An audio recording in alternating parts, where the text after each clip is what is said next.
আসসালামু আলাইকুম। ইকরা ইসরাত মম রেসিপিতে সবাইকে স্বাগতম। আজকে আমি দেশি মুরগা ভুনা করব। আর দেশি মুরগাটা আমি রসুন দিয়ে ভুনা করব খুবই সাদামাটাভাবে, কম উপকরণে।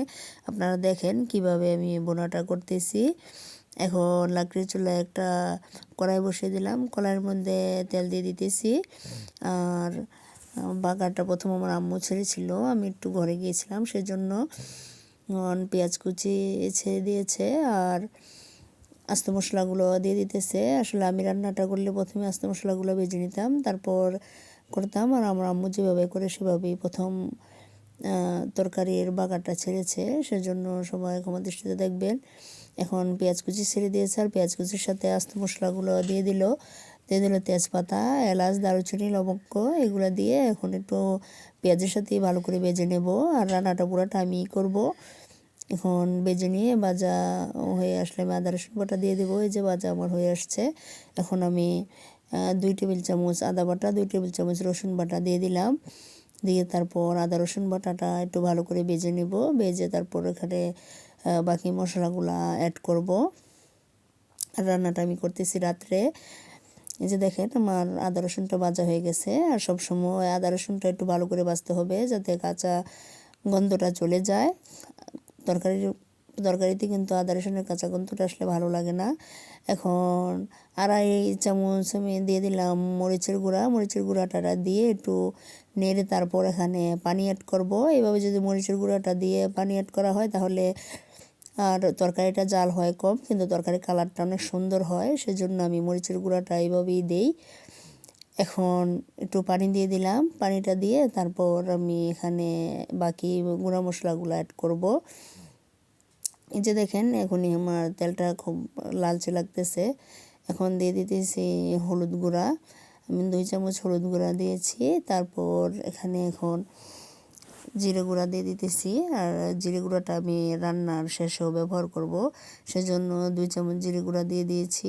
আর তারপর একটু নেড়ে চেড়ে আমি ধনিয়া গুঁড়াটাও দিয়ে দিব। ধনিয়া গুঁড়াটা একটু কমই দিব, শুধু 1 চামচ ধনিয়া গুঁড়া দিব। দিয়ে একটু মশলাটা একটু ভালো করে কষিয়ে নেব। আর মশলাটা আমি 2বার পানি দিয়ে একটু টাইম লাগিয়ে কষাবো। দেশি মুরগা তো তাই, আর ভুনা রান্না করব, সেজন্য মশলাটা একটু ভালো করে কষানো হলেই ভালো লাগবে। এখন আমি দিয়ে দিতেছি লবণ। লবণটা স্বাদ মতো দিবেন, যে যেরকম পছন্দ করেন সেরকম। দেখেন আমার মশলাটা কষানো হয়ে গেছে, আর মশলাটা থেকে তেলও বেরিয়ে গেছে। এখন আমি মাংসগুলো ছেড়ে দেব। আর এটা আমাদের ঘরে পালা দেশি মুরগি, আমার আম্মুর পালা দেশি মুরগি। যে দেখেন দেশি মুরগিটার গোস্ত প্রায় 2 কেজি হবে। এখন আমি মাংসগুলো ছেড়ে দিতেছি। মাংসগুলো ছেড়ে দিয়ে তারপর নেড়ে ছেড়ে ভালো করে একটু কষিয়ে নেব। আর আপনারা যারা আমার চ্যানেলটা সাবস্ক্রাইব করেছেন সবাইকে অসংখ্য অসংখ্য ধন্যবাদ। আর যারা সাবস্ক্রাইব করেনি প্লিজ সাবস্ক্রাইব করে দেবেন, লাইক করবেন, শেয়ার করবেন। আর এখন দেখেন আমার মাংসগুলা দেওয়া শেষ। আমি এখন একটু নেড়ে চেড়ে নেব। নেড়ে চেড়ে তারপর ডেকে দেব। ডেকে আমি এটা নেড়ে চেড়ে বারবার একটু ঢাকনাটা উঠিয়ে উঠিয়ে নাড়বো। নেড়ে চেড়ে আমি ভালো করে কষিয়ে নেব। তরকারি কিন্তু কষানোর মধ্যেই স্বাদটা ডিপেন্ড করে। যে দেখেন আমি এখন মশলাগুলো নেড়ে চেড়ে মিশিয়ে নিতেছি। মিশিয়ে ডেকে দেব। ডেকে দিলে মাংসটা থেকে পানি উঠে আসবে। ওই পানিটা দিয়ে আমি কষাবো।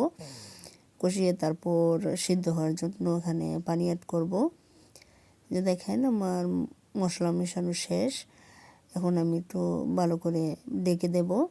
ডেকে ভালো করে কষিয়ে নেব। আর লাকড়ির চুলা তো তাপটা একটু বেশি, সেজন্য বারবার নেড়ে চেড়ে নিতে হবে। এই যে দেখেন উঠিয়ে আমি আবার নেড়ে চেড়ে নিতেছি। এর মধ্যে কিন্তু আমি আরও কয়েকবার নেড়ে চেড়ে দিয়েছি। ক্যামেরাটা চালু করিনি, কারণ ভিডিওটা বড় হয়ে যাবে, সেজন্য। এই যে দেখেন আমি কিন্তু অনেক টাইম লাগিয়ে কষাচ্ছি। কষিয়ে তারপর এখানে আমি গরম পানি ইউজ করব। আর দেশি মুরগাটা একটু শক্ত টাইপের হয়, সেজন্য ভালো করে কষাতে হবে। ভালো করে কষালে মাংসটা নরম নরম হবে। এই যে দেখেন এখন আমি পানিটা দিয়ে দিলাম। আর আমি এখানে কিন্তু গরম পানি ইউজ করেছি। গরম পানিটা দিলেই মাংস তরকারিটা খেতে ভালো হয়। আর মাংস তরকারির মধ্যে যদি ঠান্ডা পানি দেওয়া হয় তাহলে মাংস তরকারিটা একটু পানসে টাইপের হয়ে যায়, সেজন্য গরম পানি দিতে হবে মাংস তরকারিতে। এখন আমি আবার ডেকে দেব, ডেকে এটা ভালো করে জাল করে নেব, সিদ্ধ করে নেব ভালো করে। এই যে দেখেন আমি কিন্তু ডেকে ভালো করে সিদ্ধ করে নিতেছি। আর আমার প্রচণ্ড ঠান্ডা লেগেছে, সেজন্য বয়সটা আজকে একটু অন্যরকম হবে, সেজন্য সবাই ক্ষমা দৃষ্টিতে দেখবেন। এই যে দেখেন আমার ঝোল কিন্তু অনেকটা টেনে এসেছে। এখন আমি এখানে রসুন দিয়ে দিতেছি, আস্ত রসুন। আর দেশি মুরগাতে কিন্তু রসুনটা দিলে খেতে খুবই ভালো লাগে। আমি এখানে 5-6টা রসুন দিয়েছি, 6টা দিয়েছি রসুন, কারণ রসুন আমরা সবাই পছন্দ করি মাংস তরকারিতে, সেজন্য রসুনটা একটু বাড়িয়ে দিলাম। আপনারা রসুনটা দিলেও পারেন, না দিলেও পারেন, কিন্তু রসুনটা দিয়ে একবার আমার অনুরোধ খেয়ে দেখবেন, তাহলে কিন্তু খুবই ভালো লাগে খেতে রসুনটা দিলে। আর এখানে বড় রসুনটা ব্যবহার করলে তাহলে খেতে আরও বেশি ভালো লাগে, কারণ বড় রসুনের কোয়াগুলো একটু বড় বড় হয়, সেজন্য ভালো লাগে বেশি।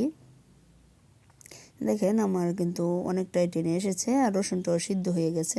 আমি আর একটু রান্না করব, রান্না করে তারপর উঠিয়ে নেব। দেখেন আমার তরকারিটা। এখন আমি আবার জিরে গুঁড়া দিয়ে দিতেছি, জিরে গুঁড়াটা দিয়ে একটু নেড়ে চেড়ে মিশিয়ে তারপর উঠিয়ে নেব। আর জিরে গুঁড়াটা দিয়ে কিন্তু বেশিক্ষণ জাল করলে ভালো লাগে না, জিরে গুঁড়াটা দিয়ে একটু নেড়ে চেড়ে মিশিয়ে হালকা একটু জাল করে উঠিয়ে নিতে হবে, তাহলে জিরে গুঁড়ার কাঁচা ঘ্রাণটা আসবে আর তরকারিটাও খেতে ভালো লাগবে। তরকারিটা কিন্তু আমি একদম শুকাবো না, একটু গ্রেভি গ্রেভি রাখবো, তাহলে খেতে ভালো লাগবে। তারপর দেখেন আমার তরকারিটা কিন্তু হয়ে আসছে। এখন আমি তরকারিটা উঠিয়ে নেব, উঠিয়ে তারপর আপনাদেরকে দেখাবো। আর লাকড়ির চুলায় রান্না করেছি তো সেজন্য একটু তাড়াতাড়ি হয়ে গেছে। লাকড়ির চুলায় রান্নাটা কিন্তু তাড়াতাড়ি হয়। এই যে দেখেন আমি উঠিয়ে নিয়েছি আর একটা পাতিলে ঢেলে নিয়েছি।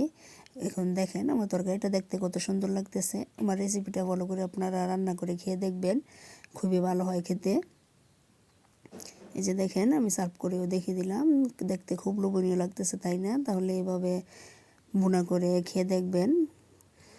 আর আমার জন্য সবাই বেশি বেশি করে দোয়া করবেন। ভালো থাকবেন, সুস্থ থাকবেন। আসসালামু আলাইকুম, আল্লাহ হাফেজ সবাইকে।